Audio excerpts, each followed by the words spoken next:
ಇದು ಕೀರ್ತಿ ಫೇವರಿಟ್ ಹಾಡಂತ. ಸೀರೆ ಪಂಚೆ ಬಗ್ಗೆ ಮಾತಾಡ್ತಾ ಇರೋಂಗೆ ಮ್ಯಾಚಿಂಗ್ ಪಂಚೆ ಮತ್ತೆ ಮ್ಯಾಚಿಂಗ್ ಸೀರೆ ತಂದಿದ್ದೀನಿ ನಾನು. ಏನಕ್ಕೆ ಉಡ್ಸೋಣ ಅಂತ. ನೀವೇ ಉಡಿಸ್ತೀರಾ ಸರ್? ನಾನೇ ಮ್ಯಾಚಿಂಗ್ ಪಂಚೆ ಸೀರೆ ತಗೊಂಬ. ಮೂಡಿಸುವೆ ಬೆಳಕಿನ ಪಂಚೆಯ ಚೂರು ಮಾಮ ಸರ್ ನಿಮ್ಮ ಅಮೃತ ಹಸ್ತದಿಂದ ಸೀರಿಯಲ್ ಹುಡುಗಿರ ನೋಡಲೇ ಬರೋದು ಅವಳಿಗೆ ಕೊಟ್ಬಿಡಿ ಸರ್. ಅದ್ಯಾವುದು? ಇದು ನಿನ್ನ ಅಮೃತ ಹಸ್ತದಿಂದ. ಅಲ್ಲ, ನೀವು ಆಕ್ಚುಲಿ ಅದು ನನಗೆ ಕೊಡಿ, ಇದು ಬೇಕಾದ್ರೆ ರೇಣುಕಾತ್ಗೆ ಕೊಡ್ಬೋದು. Thank you so much. ನಂಗೆ ಸೀರೆ ಅಂದ್ರೆ ಕ್ರೇಜ್ ಜಾಸ್ತಿ. Actually I got it from Sudarshan Silk. Thank you Sudarshan Silk. ಈ ತರ ಯಾವಾಗ ಸರ್ ಲಾಸ್ಟ್ ಪಂಚೆ ಹುಟ್ಟಿ ನೀವು? ನಾನು ತಿಥಿ ದಿವಸ. ಪಂಚೆಲಿ ಹುಡುಗರ ನೋಡಲೇ ಬಾರದು. ನಾನೇ ಹೇಳ ಫ್ರೆಂಡ್ ಮದುವೆ ಅಂತ ಮಾಡ್ಕೊಳ್ಳಿ. ಅದ್ರಲ್ಲಿ ಹುಟ್ಟಿದಿರಲ್ವಾ ಸರ್ ನೀವು? ಬಾಯಲ್ಲಿ ಎಲೆ ಅಡಿಕೆ ಹಾಕೊಂಡು ಫ್ರೆಂಡ್ ಮದುವೆ ಕೈ ತೊಳ್ಕೊಳ್ಳಿ, ಆಲ್ ದಿ ಬೆಸ್ಟ್ ಅಂದು ಒಮ್ಮೆ ತಪ್ಕೊಳ್ಳಿ. ನಮ್ದು ಕಾಪಿರೇಟ್ ನಾನು ದಿನ ಹುಡ್ತಿದ್ದೆ. ಹೌದಾ?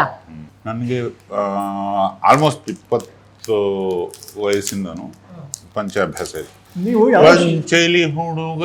ಪಂಚೆಲಿ ಹುಡುಗರು ಗಾಳಿಗೆ ಹೋಗ್ಬಾರ್ದು. ಹಾಡ್ ಆಡ್ಕೊಂಡು ಹೋಯ್ತಾ ಕಣ್ರಿ. ನಮ್ಗೆ ಆನ್ಸರ್ ಒಂದು ಬೇಕಿದೆ, ಪಂಚೆ ಟ್ರಾನ್ಸ್ಪರೆಂಟ್ ಯಾಕಿದೆ? ಪಂಚೆ ಟ್ರಾನ್ಸ್ಪರೆಂಟ್ ಆದ್ರೆ ಯೂಸೇ ಇಲ್ಲ ಕಡೆ. ಮತ್ತೆ ನೀವ್ ಯಾಕೆ ಸರ್ ಸೀರೆ ಟ್ರಾನ್ಸ್ಪರೆಂಟ್ ಇದ್ರೆ ನಿಮಗೆ ನ್ಯೂಸ್? ಅದು ನಮ್ಗೆ ಉಪಯೋಗ ಇದೆ, ಕೀರ್ತಿಗೆ ಮಾತ್ರ ಗೊತ್ತದು. ನನಗೂ ಉಪಯೋಗ ಇದೆ. ಗಂಡ್ಮಕ್ಳು ಟ್ರಾನ್ಸ್ಪರೆಂಟ್ ಇದ್ರೆ ನಂಗೊಂಥರ ಖುಷಿ. ನಮ್ಮ ಫ್ಯಾಮಿಲಿ. ನಾವು ಹೆಣ್ಮಕ್ಳ ಬಗ್ಗೆ ಮಾತಾಡ್ತಿರೋದು. ಹೋಗ್ಲಿ, ಇವಳಿಗೆ ಒಂದು ಪಂಚೆ ಕೊಟ್ಬಿಡ. ಈ ರೇಷ್ಮೆ ಪಂಚೆ ಮತ್ತು ರೇಷ್ಮೆ ಸೀರೆ ಕೊಟ್ಟಿರುವಂತಹ ಸುದರ್ಶನ್ ಸಿಲ್ಕ್ಸ್ ಅವ್ರಿಗೆ ಬಗ್ಗೆ ನಮಸ್ಕಾರಗಳು. Thank you. ಪುಟ್ಟ ಮಕ್ಕಳಿಂದ ವಯೋವೃದ್ಧರವರೆಗೂ ಎಲ್ಲರಿಗೂ ಬಟ್ಟೆ ಸಿಗುತ್ತೆ. ಯಾವುದೇ ಅಕೇಶನ್ ಇರಲಿ, ಏನಾದರೂ ಇರಲಿ, ಸುದರ್ಶನ್ ಸಿಲ್ಕ್ಸ್ಗೆ ಹೋಗಿ ಎಂಜಾಯ್ ಮಾಡಿ.